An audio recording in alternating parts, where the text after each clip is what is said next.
Hey everyone, and welcome back for another deep dive with us.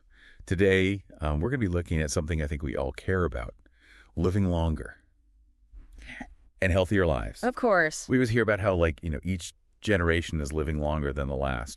But a recent study that was published in the Lancet Public Health suggests that, well, this trend might be slowing down. Yeah, particularly in Europe. Yeah. So we're going to dive into this study today. It looks at data from 1990 to 2021 to try to figure out what exactly is going on. Yeah. One of the things that really jumps out from the study is that it looks like the amount that life expectancy is improving across Europe has really slowed down since about 2011. So what we're seeing is that people are still living longer, especially older people. But the rate that it's improving at is, well, it's shrinking. Right. And it's actually shrinking fastest for younger generations. Wow. So did this mean, all the advances that we've had in medicine, we're getting better at treating heart disease and cancer? Is that not helping? I mean, it is. We've made huge strides in those areas. But this study suggests that those gains are being overshadowed by what they call modifiable behavioral risk factors. Things like, poor diet, lack of exercise, and rising obesity rates. Got it. So you're saying that these lifestyle factors are kind of like negating all the progress we've made? Yeah, I think that's one way to look at it. The study found that in almost every single European country that they looked at, these risk factors have either gotten worse or just completely stopped improving after 2011. Wow. So it's a pretty stark... Yeah, it's a big shift from before 2011, when we saw consistent improvement across the board. Yeah, that's concerning. Yeah. I have to ask, though, didn't COVID play a role in this as well? Oh, for sure. Definitely. The pandemic absolutely threw a wrench into things. The study shows a dip in life expectancy between 2019 and 2021, which makes sense, given the impact of the pandemic. But here's the thing. That downward trend was already happening before the pandemic hit. Oh, wow. Yeah. It seems like COVID just, accelerated a problem that was already there. Interesting. So this trend was already happening before COVID. What's causing it? And are there any countries in particular that are, really standing out? Well, England is a good example.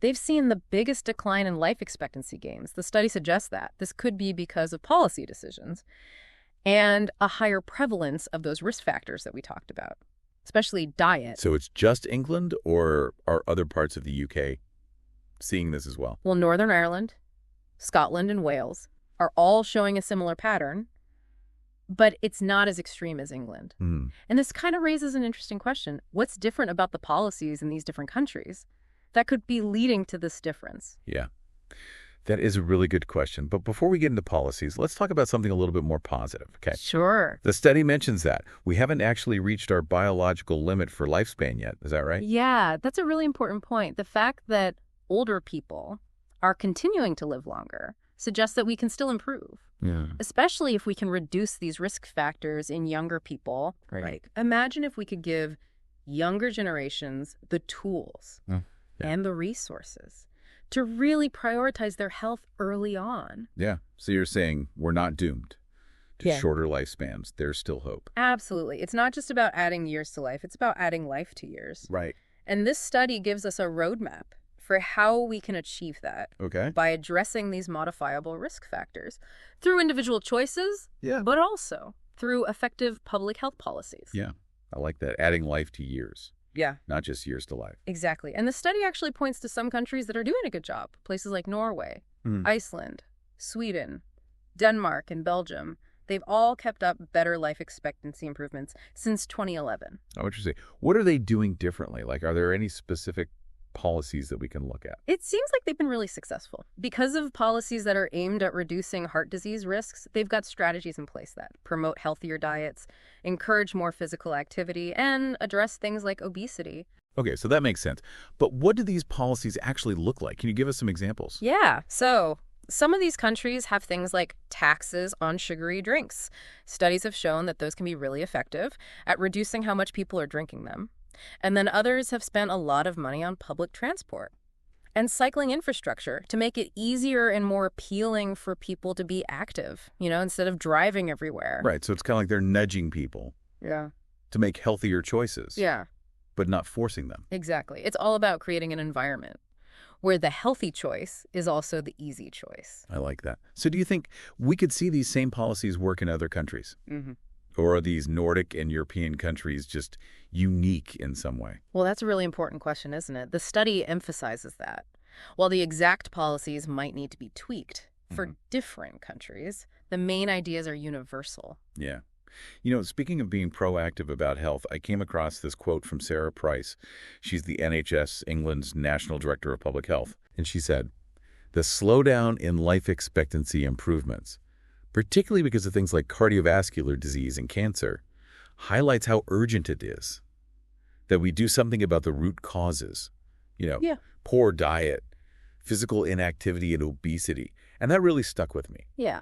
It seems like she's basically saying the same thing as the study. Yeah. That we need to be more focused on preventing these problems. Exactly. She makes a crucial point. We can't just wait until people get sick and then treat them. We have to shift our focus to preventing these conditions from happening in the first place. Okay, I agree with that. But what would this actually look like on a larger scale? Yeah. Are we talking about making big societal changes here? Well, it would definitely involve a lot of different things. People need to take responsibility for their own health. But we also need to create environments that make it easier for people to make healthy choices, like we were talking about earlier with the policies. So it's like a team effort. Right. It's both individual responsibility and collective action. Yeah. This study really shows how our own individual health is tied to the health of everyone around us. Exactly. It's all connected. So we all have a role to play. Yeah.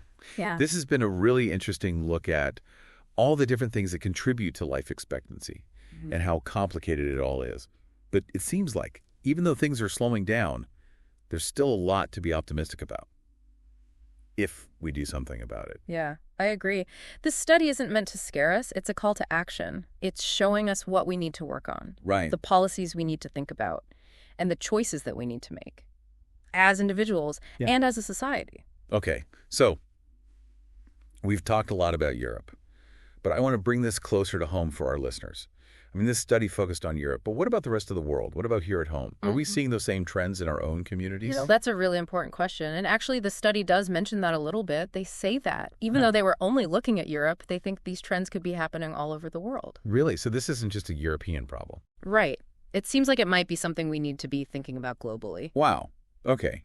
So if that's the case, what can we do about it? What can our listeners do to make a difference, both individually and as part of their communities? Oh. On an individual level, it comes back to those risk factors we were talking about before, like making good choices about what we eat, getting enough exercise, and staying at a healthy weight. All of those things can make a big difference. But it can't just be about individual choices, can it? Don't we need some bigger changes too? Absolutely. We need to create environments that make it easier for people to be healthy. Right. So that means things like supporting policies that make healthy food more available and encourage people to be more active. Okay, so what can our listeners actually do to support those kinds of policies? Well, I think the first step is to just get informed. Find out what issues are being talked about in your community and what policies are being considered. You can also reach out to your elected officials and let them know what you think, or support organizations that are working to improve public health. There are lots of ways to get involved. Yeah, it sounds like there's a lot we can do, both big and small.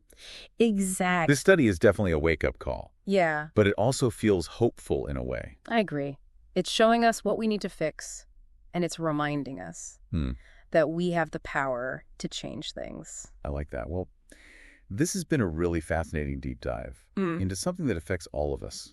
And it's clear that the future of longevity is really up to us. We have the knowledge, the tools, and I think the motivation to make a difference. I think so, too. If we can understand the challenges and the opportunities, and if we all work together, I think we can create a future where everyone has the chance to live a longer, healthier, and more fulfilling life. That's a great way to put it. Thanks for joining us on this deep dive. We hope you learned something and that you feel empowered to make a difference. Until next time, stay curious and stay well.